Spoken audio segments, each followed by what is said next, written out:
Hello दोस्तों, बोलिए गणेश जी महाराज जी की जय। आज हम लोग जानेंगे गणगौर की पौराणिक कथा।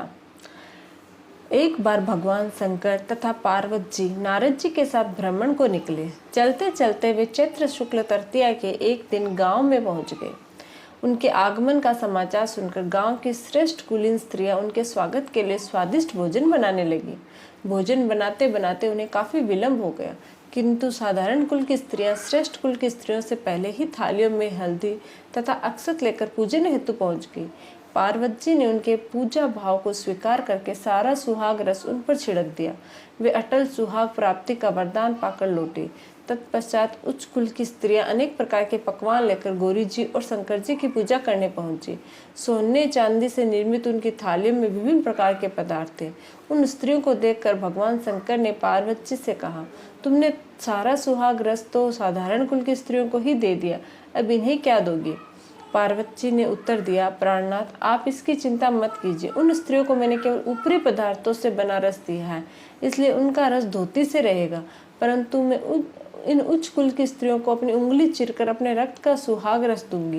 यह सुहाग रस जिसके भाग्य में पड़ेगा वह तन मन से मुझ जैसी सौभाग्यवती हो जाएगी।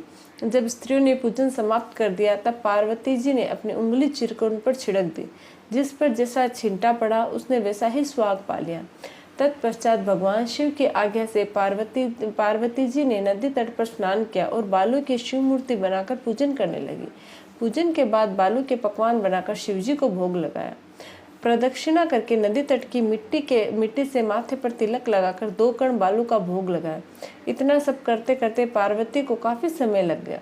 काफी देर बाद जब वे लौट कर आई तो महादेव जी ने उनसे देर से आने का कारण पूछा।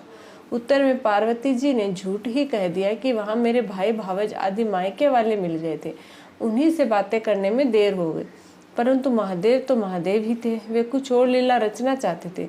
अतः उन्होंने पूछा, पार्वती, तुमने नदी के तट पर पूजन करके किस चीज का भोग लगाया था और स्वयं कौन सा प्रसाद खाया था? स्वामी पार्वती जी ने पुनः झूठ बोल दिया। मेरी भावज ने मुझे दूध भात खिलाया, उससे खाकर मैं सीधी यहाँ चली आ रही हूँ। यह सुनकर शिव जी भी दूध भात खाने के लालच में नदी तट की ओर चल दिए। पार्वती जी दुविधा में पड़ गई। तब उन्होंने मौन भाव से भगवान भोले शंकर का ही ध्यान किया और प्रार्थना की कि हे भगवान, यदि मैं आपके अनन्य भक्त हूँ तो आप इस समय मेरी लाज रखिए। यह प्रार्थना करती हुई पार्वती जी भगवान शिव के पीछे पीछे चलते रहे। उन्हें दूर नदी के तट पर माया का महल दिखाई दिया। उस महल के भीतर पहुंचकर वह देखती है कि वहाँ शिव जी के साले तथा सलहज आदि सपरिवार उपस्थित है। उन्होंने गौरी तथा शंकर का भाव बिना स्वागत किया। वे 2 दिनों तक वहां रहे। तीसरे दिन पार्वती जी ने शिव से चलने के लिए कहा, पर शिव जी तैयार नहीं हुए। वे भी और रुकना चाहते थे। तब पार्वती जी रूठ कर अकेले ही चल दी। ऐसी हालत में भगवान शिव जी को पार्वती के साथ चलना पड़ा। नारद जी भी साथ साथ चल दिए। चलते चलते वह बहुत दूर निकल आए। उस समय भगवान सूर्य अपने धाम को पधार रहे थे। अचानक भगवान शंकर पार्वती जी से बोले, मैं तुम्हारे मायके में अपनी माला बुलाया हूँ, ठीक है मैं ले आती हूँ। पार्वती जी ने कहा और जाने को तत्पर हो गए, परंतु भगवान ने उन्हें जाने की आज्ञा नहीं दी और इस कार्य के लिए ब्रह्मपुत्र नारद जी को भेज दिया। परंतु वहां पहुंचने पर नारद जी को कोई महल नजर नहीं आया। वहां तो दूर तक जंगल ही जंगल था, जिसमें हिंसक पशु विचर रहे थे। नारद जी वहां भटकने लगे और सोचने लगे कि कहीं वे किसी गलत स्थान पर तो नहीं आ गए हैं। मगर सहसा ही बिजली चमकी और नारद जी को शिव जी की माला एक पेड़ पर टंगी हुई दिखाई दी। नारद जी ने माला उतार ली और शिव जी के पास पहुंचकर वहां का हाल बताया। शिव जी ने हंसकर कहा, नारद, यह सब पार्वती की ही लीला है।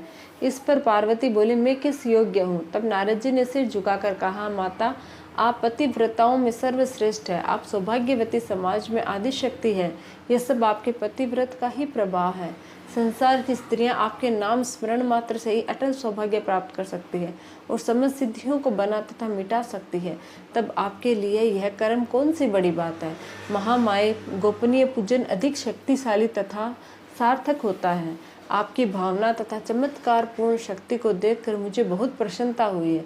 मैं आशीर्वाद रूप में कहता हूँ कि जो स्त्रियां इसी तरह गुप्त रूप से पति का पूजन करके मंगल कामना करेगी, उन्हें महादेव जी की कृपा से दीर्घायु वाले पति का संसर्ग मिलेगा। ये है गणगौर की पौराणिक कथा। अगर आप लोगों को ये वीडियो अच्छा लगे तो प्लीज़ लाइक, शेयर और सब्सक्राइब जरूर कीजिएगा चैनल को। धन्यवाद।